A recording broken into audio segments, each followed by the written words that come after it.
limp. The body of Gorrister hung from the pink pallet, unsupported, hanging high above us in the computer chamber. And it did not shiver in the chill, oily breeze that blew eternally through the main cavern. The body hung head down, attached to the underside of the pallet by the sole of its right foot. It had been drained of blood through a precise incision made from ear to ear under the lantern jaw. There was no blood on the reflective surface of the metal floor. When Gorrister joined our group and looked up at himself, it was already too late for us to realize that, once again, Am had duped us, had had its fun. It had been a diversion on the part of the machine. 3 of us had vomited, turning away from one another in a reflex as ancient as the nausea that had produced it. Gorrister went white. It was almost as though he had seen a voodoo icon and was afraid of the future. "Oh, God," he mumbled and walked away. The 3 of us followed him after a time and found him sitting with his back to one of the smaller chittering banks, his head in his hands. Ellen knelt down beside him and stroked his hair. He didn't move, but his voice came out of his covered face quite clearly. "Why doesn't it just do us in and get it over with? Christ, I don't know how much longer I can go on like this." It was our 109th year in the computer. He was speaking for all of us. Nimdok, which was the name the machine had forced him to use, because Am amused itself with strange sounds, was hallucinating that there were canned goods in the ice caverns. Gorrister and I were very dubious. "It's another shuck," I told them, "like the goddamn frozen elephant Am sold us. Benny almost went out of his mind over that one. We'll hike all the way, and it'll be putrefied or some damn thing. I say forget it. Stay here. It'll have to come up with something pretty soon or we'll die." Benny shrugged. 3 days it had been since we'd last eaten. Worms. Thick. Ropey. Nimdok was no more certain. He knew there was the chance, but he was getting thin. It couldn't be any worse there than here. Colder, but that didn't matter much. Hot, cold, hail, lava, boils or locusts, it never mattered. The machine masturbated, and we had to take it or die. Ellen decided us. "I've got to have something, Ted. Maybe there'll be some Bartlett pears or peaches or something. Come on, Ted. Let's try it." I give in easily. What the hell? Mattered not at all. Ellen was grateful, though. She took me twice out of turn. Even that had ceased to matter. And she never came, so why bother? But the machine giggled every time we did it. Loud. Up there. Back there. All around us he snickered. It snickered. Most of the time I thought of Am as it, without a soul. But the rest of the time I thought of it as him, in the masculine, the paternal, the patriarchal. For he is a jealous people. Him. It. God as Daddy the deranged. We left on a Thursday. The machine always kept us up to date on the date. The passage of time was important. Not to us, sure as hell, but to him. It. Am. Thursday. Thanks. Nimdok and Gorrister carried Ellen for a while, their hands locked to their own and each other's wrists. A seat. Benny and I walked before and after, just to make sure that, if anything happened, it would catch one of us, and at least Ellen would be safe. Fat chance. Safe. Didn't matter. It was only 100 miles or so to the ice caverns, and the second day when we were lying out under the blistering sun thing he had materialized, he sent down some manna. Tasted like boiled boar urine. We ate it. On the third day, we passed through a valley of obsolescence, filled with rusting carcasses of ancient computer banks. Am had been as ruthless with his own life as with ours. It was a mark of his personality. It strove for perfection. Whether it was a matter of killing off unproductive elements in his own world, filling bulk, or perfecting methods for torturing us, Am was as thorough as those who had invented him, now long since gone to dust, could ever have hoped. There was light filtering down from above, and we realized we must be very near the surface. But we didn't try to crawl up to see. There was virtually nothing out there. Had been nothing that could be considered anything for over 100 years. Only the blasted skin of what had once been the home of billions.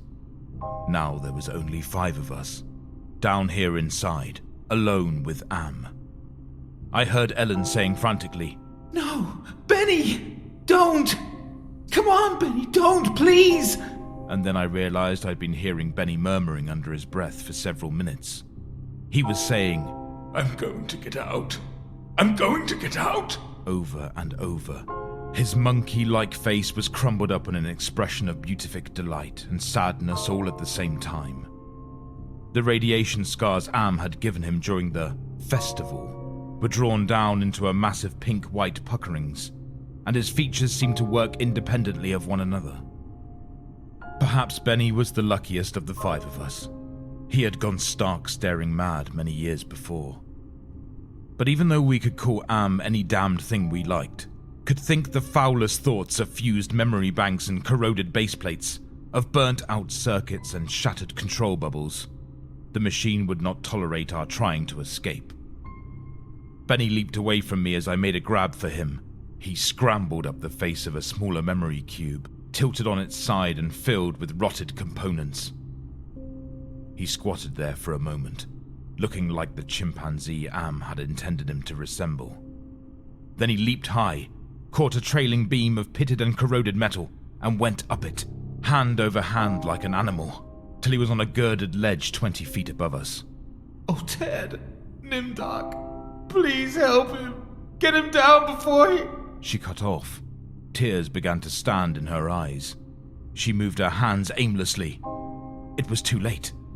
None of us wanted to be near him when whatever was going to happen, happened. And besides, we all saw through her concern.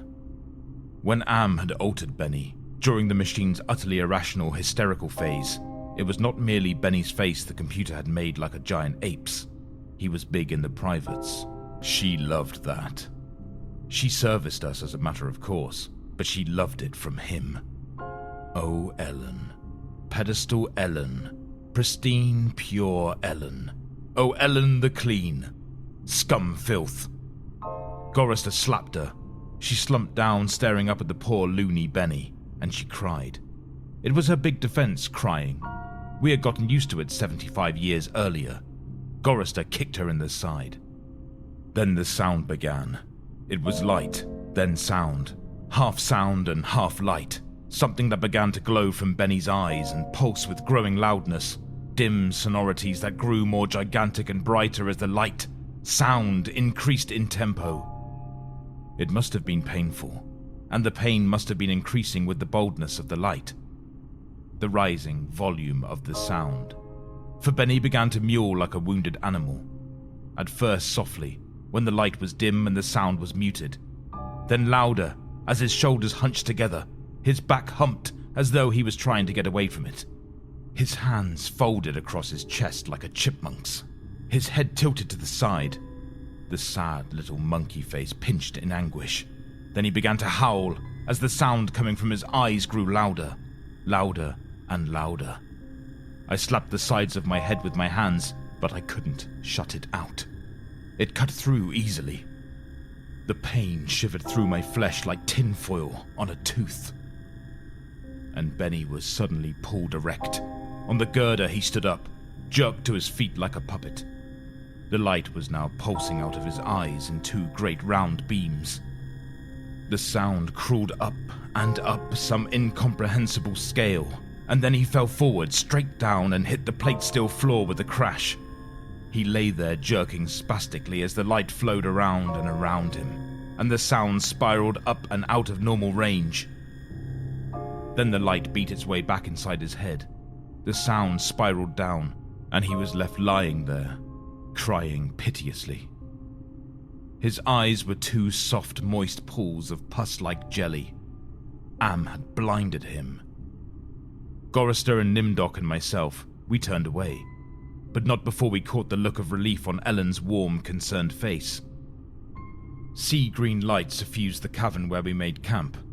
Am provided punk, and we burned it, sitting huddled around the wan and pathetic fire, telling stories to keep Benny from crying in his permanent night.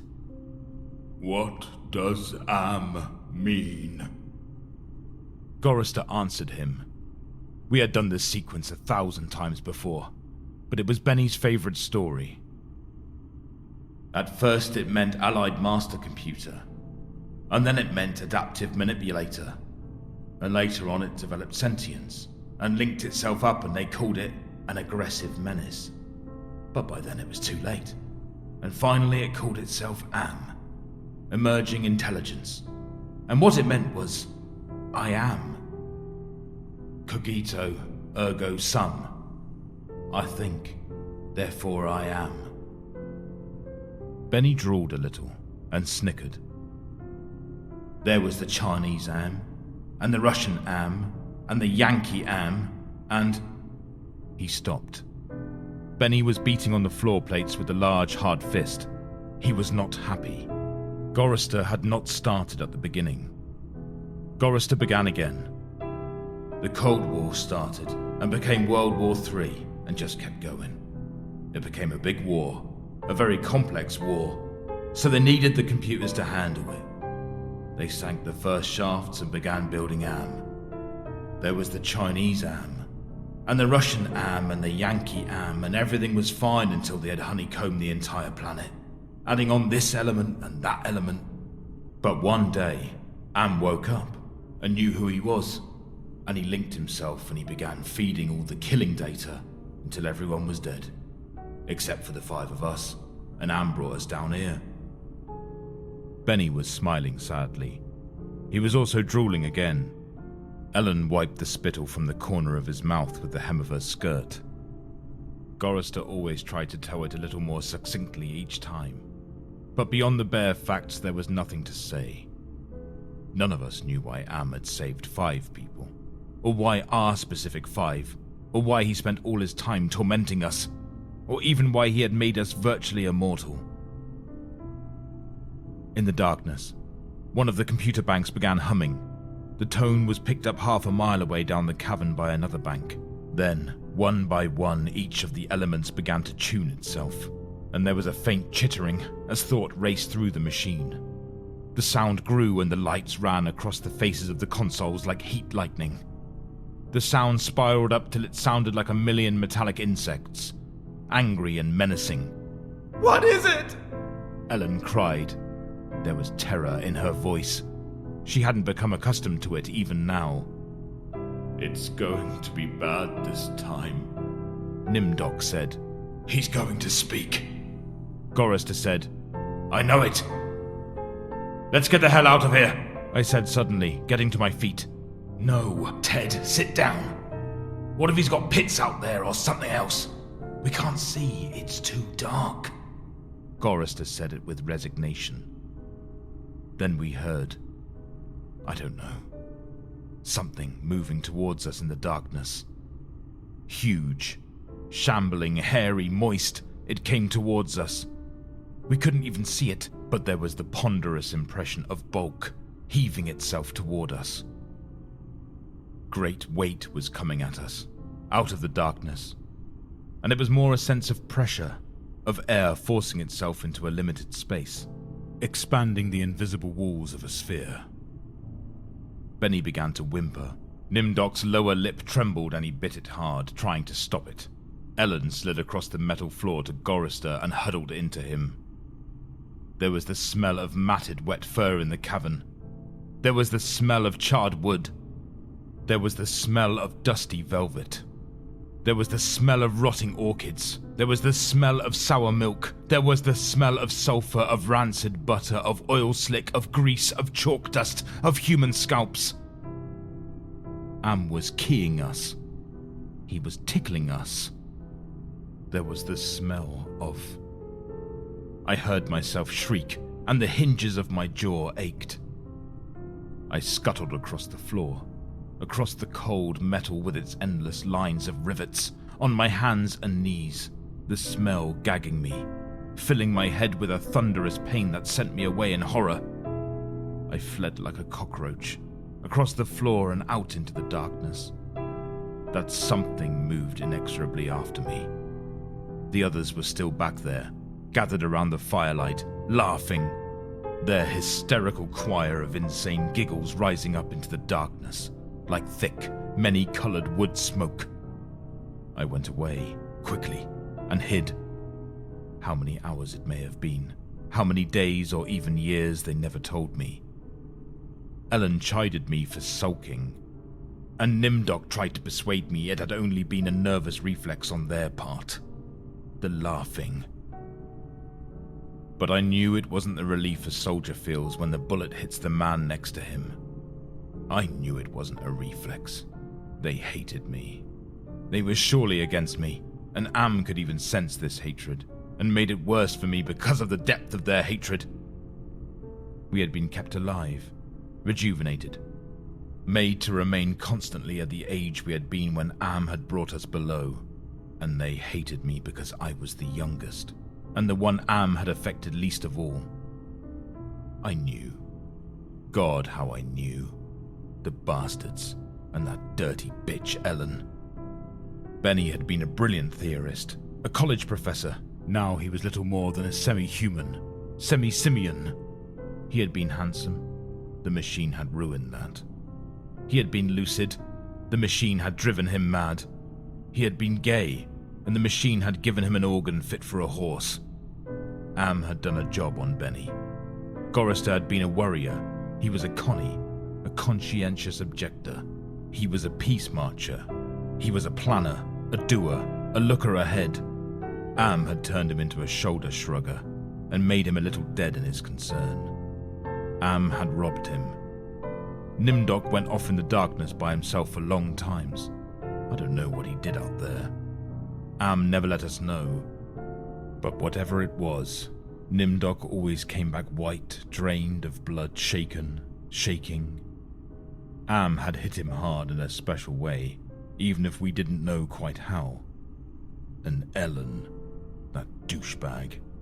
Am had left her alone, had made her more of a slut than she had ever been. All her talk of sweetness and light, all her memories of true love, all the lies she wanted us to believe. That she had been a virgin only twice removed before Am grabbed her and brought her down here with us. No, Am had given her pleasure, even if she said it wasn't nice to do. I was the only one still sane and whole. Really. Am had not tampered with my mind. Not at all. I only had to suffer what he visited down on us. All the delusions, all the nightmares, the torments. But those scum, all four of them, they were lined and arrayed against me. If I hadn't had to stand them off all the time, be on my guard against them all the time, I might have found it easier to combat Am. At which point it passed, and I began crying. Oh, Jesus, sweet Jesus. If there ever was a Jesus, and if there is a God, please, please, please let us out of here, or kill us. Because at that moment I think I realized completely, so that I was able to verbalize it. Am was intent on keeping us in his belly forever, twisting and torturing us forever. The machine hated us, as no sentient creature had ever hated before, and we were helpless. It also became hideously clear, if there was a sweet Jesus, and if there was a God, the God was Am. The hurricane hit us with the force of a glacier thundering into the sea. It was a palpable presence. Winds that tore at us, flinging us back the way we had come, down the twisting, computer-lined corridors of the dark way. Ellen screamed as she was lifted and hurled face forward into a screaming shoal of machines, their individual voices strident as bats in flight. She could not even fall. The howling wind kept her aloft, buffeted her, bounced her, tossed her back and down and away from us. Out of sight suddenly, as she was swirled around a bend in the dark way. Her face had been bloody, her eyes closed. None of us could get to her. We clung tenaciously to whatever outcropping we had reached. Benny wedged in between two crackle-finished cabinets. Nimdok with fingers claw formed over a railing circling a catwalk 40 feet above us. Gorister plastered upside down against a wall niche formed by two great machines with glass-faced dials that swung back and forth between red and yellow lines, whose meanings we could not even fathom. Sliding across the deck plates, the tips of my fingers had been ripped away. I was trembling, shuddering, rocking as the wind beat at me, whipped at me, screamed down out of nowhere at me and pulled me free from one silver-thin opening in the plates to the next. My mind was a roiling, tinkling, chittering softness of brain parts that expanded and contracted in quivering frenzy.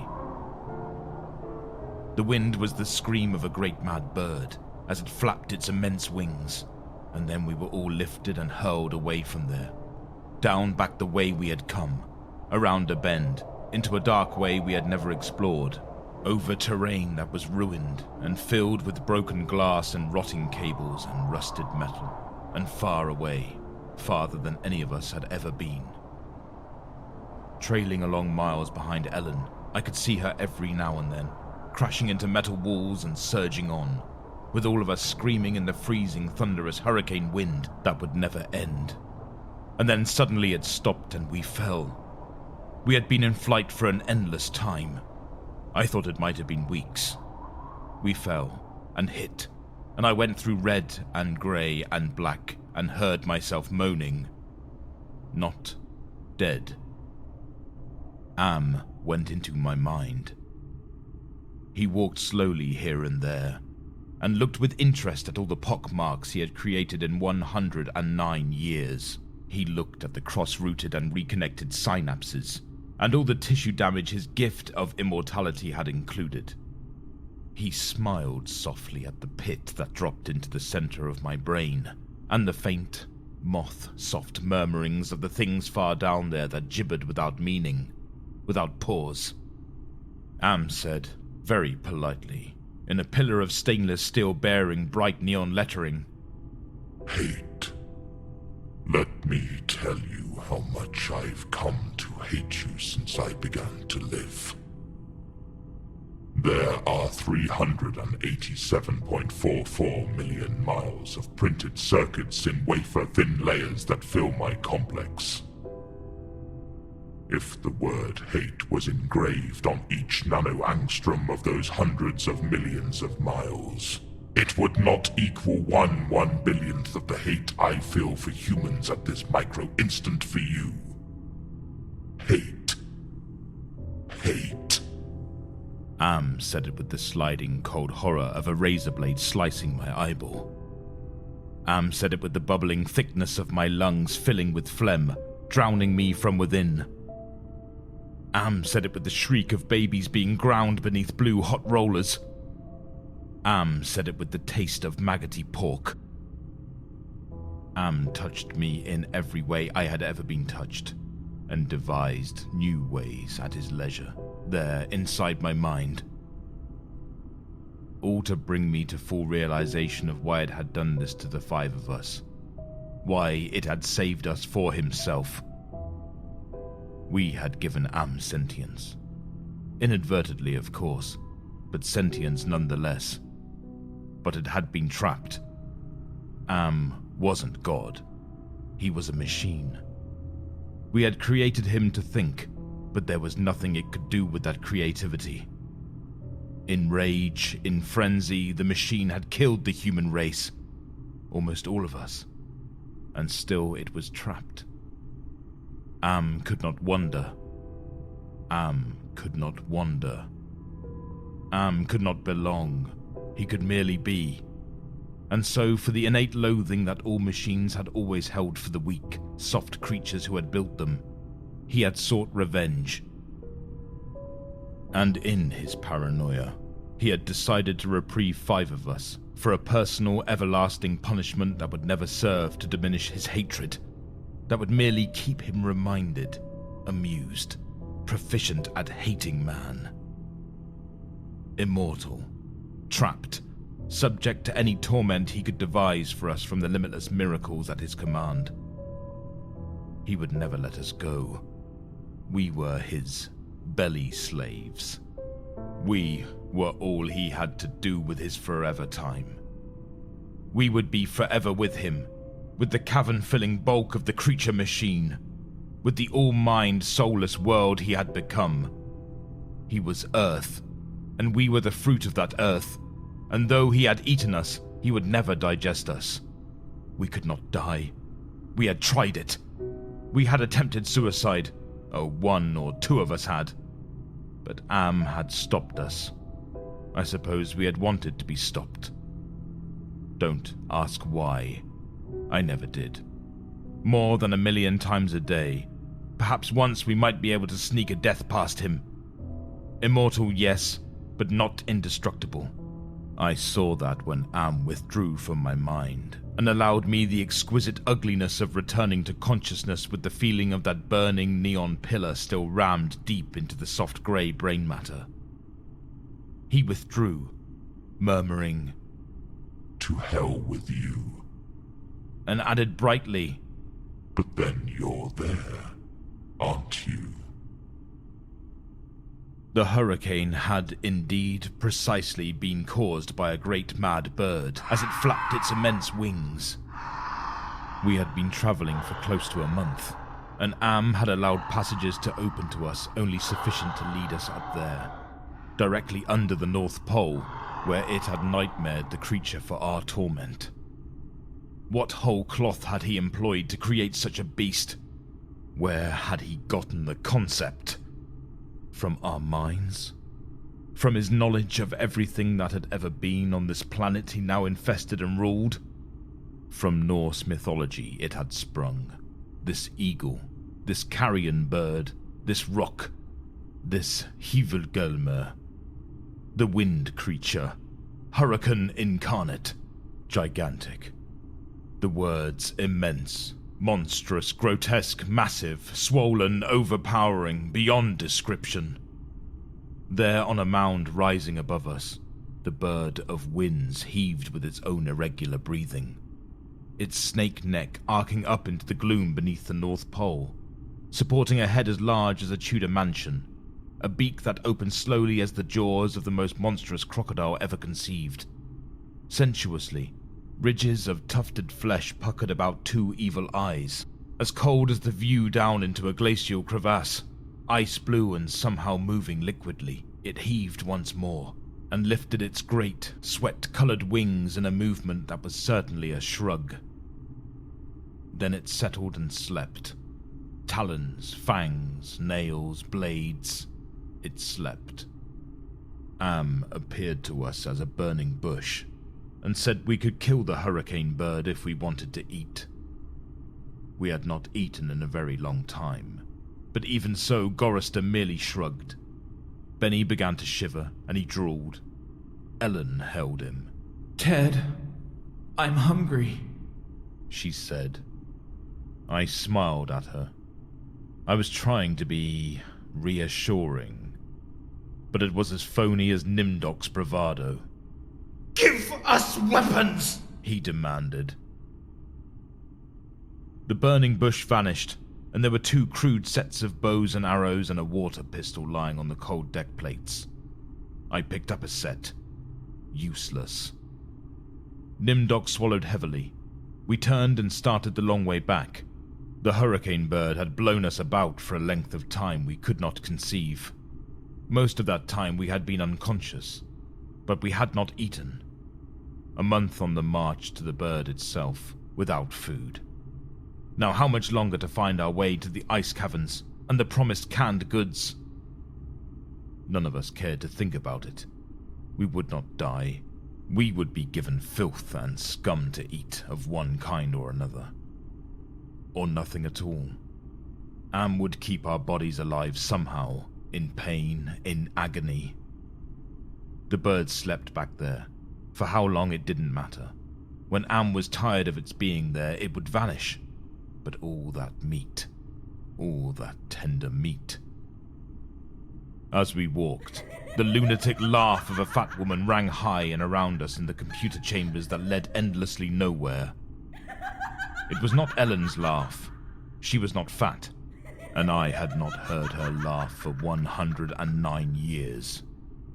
In fact, I had not heard. We walked. I was hungry. We moved slowly. There was often fainting and we would have to wait. One day he decided to cause an earthquake, at the same time rooting us to the spot with nails through the soles of our shoes. Ellen and Nimdok were both caught when a fissure shot its lightning bolt opening across the floor plates. They disappeared and were gone. When the earthquake was over, we continued on our way. Benny, Gorrister and myself. Ellen and Nimdok were returned to us later that night, which abruptly became a day, as the Heavenly Legion bore them to us with a celestial chorus singing, "Go down, Moses." The archangels circled several times and then dropped the hideously mangled bodies. We kept walking, and a while later Ellen and Nimdok fell in behind us. They were no worse for wear. But now Ellen walked with a limp. Am had left her that. It was a long trip to the ice caverns to find the canned food. Ellen kept talking about Bing cherries and Hawaiian fruit cocktail. I tried not to think about it. The hunger was something that had come to life, even as Am had come to life. It was alive in my belly, even as we were in the belly of the earth, and Am wanted the similarity known to us. So he heightened the hunger. There is no way to describe the pains that not having eaten for months brought us. And yet we were kept alive. Stomachs that were merely cauldrons of acid, bubbling, foaming, always shooting spears of silver-thin pain into our chests. It was the pain of the terminal ulcer, terminal cancer, terminal paresis. It was unending pain. And we passed through the cavern of rats. And we passed through the path of boiling steam. And we passed through the country of the blind. And we passed through the slough of despond. And we passed through the vale of tears. And we came finally to the ice caverns, horizonless thousands of miles in which the ice had formed in blue and silver flashes, where novas lived in the glass. The down-dropping stalactites as thick and glorious as diamonds that had been made to run like jelly, and then solidified in graceful eternities of smooth, sharp perfection. We saw the stack of canned goods, and we tried to run to them. We fell in the snow, and we got up and went on, and Benny shoved us away and went at them, and pawed them, and gummed them, and gnawed at them, and he could not open them. Am had not given us a tool to open the cans. Benny grabbed a 3-quart can of guava shells and began to batter it against the ice bank. The ice flew and shattered, but the can was merely dented. While we heard the laughter of a fat lady, high overhead and echoing down and down and down the tundra. Benny went completely mad with rage. He began throwing cans as we all scrabbled about in the snow and ice trying to find a way to end the helpless agony of frustration. There was no way. Then Benny's mouth began to drool, and he flung himself on Gorrister. In that instant, I felt terribly calm. Surrounded by madness, surrounded by hunger, surrounded by everything but death, I knew death was our only way out. Am had kept us alive, but there was a way to defeat him. Not total defeat, but at least peace. I would settle for that. I had to do it quickly. Benny was eating Gorrister's face. Gorrister on his side, thrashing snow. Benny wrapped around him with powerful monkey legs, crushing Gorrister's waist. His hands locked around Gorrister's head like a nutcracker, and his mouth ripping at the tender skin of Gorrister's cheek. Gorrister screamed with such jagged-edged violence that stalactites fell. They plunged down softly, erect in the receiving snowdrifts. Spears, hundreds of them, everywhere, protruding from the snow. Benny's head pulled back sharply as something gave all at once, and a bleeding raw white dripping of flesh hung from his teeth. Ellen's face, black against the white snow, dominoes in chalk dust. Nimdok, with no expression but eyes, all eyes. Gorrister, half conscious. Benny now an animal. I knew Am would let him play. Gorrister would not die, but Benny would fill his stomach. I turned half to my right and drew a huge ice spear from the snow. All in an instant, I drove the great ice point ahead of me like a battering ram, braced against my right thigh. It struck Benny on the right side, just under the rib cage, and drove upwards through his stomach and broke inside him. He pitched forward and lay still. Gorrister lay on his back.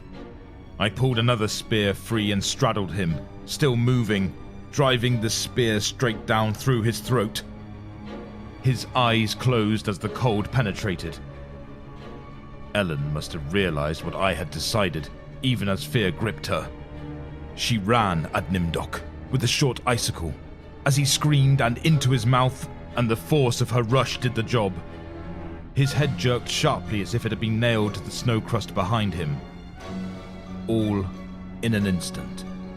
There was an eternity beat of soundless anticipation. I could hear Am draw in his breath. His toys had been taken from him. 3 of them were dead, could not be revived. He could keep us alive by his strength and talent, but he was not God. He could not bring them back. Ellen looked at me, her ebony features stark against the snow that surrounded us. There was fear and pleading in her manner, the way she held herself ready. I knew we had only a heartbeat before Am would stop us. It struck her, and she folded toward me, bleeding from the mouth. I could not read meaning into her expression. The pain had been too great, had contorted her face. But it might have been thank you. It's possible. Please.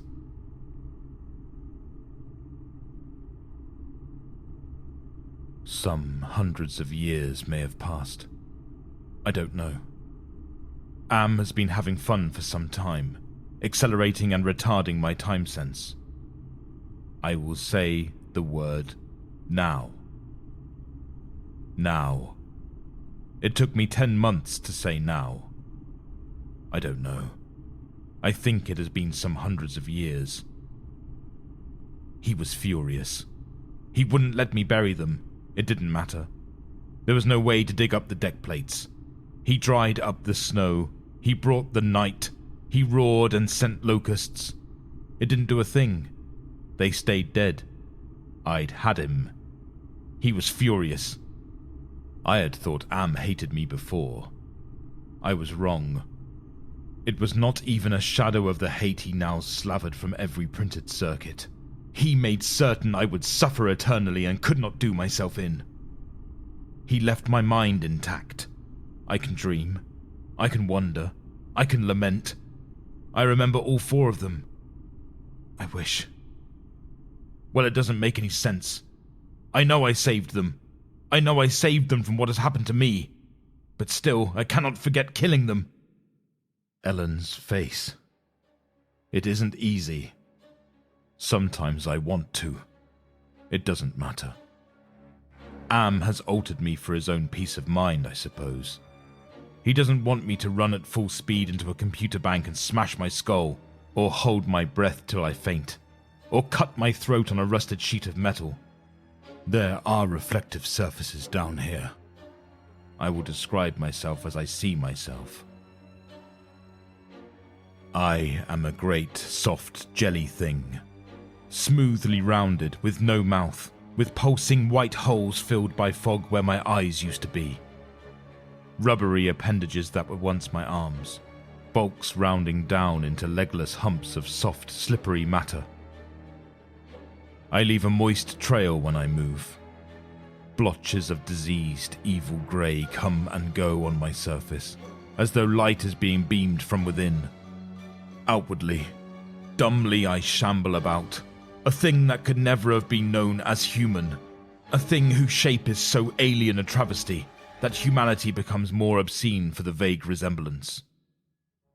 Inwardly, alone, here, living under the land, under the sea in the belly of Am, whom we created because our time was badly spent and we must have known unconsciously that he could do it better. At least the four of them are safe at last. Am will be all the madder for that. It makes me a little happier. And yet Am has won, simply. He has taken his revenge. I have no mouth, and I must scream.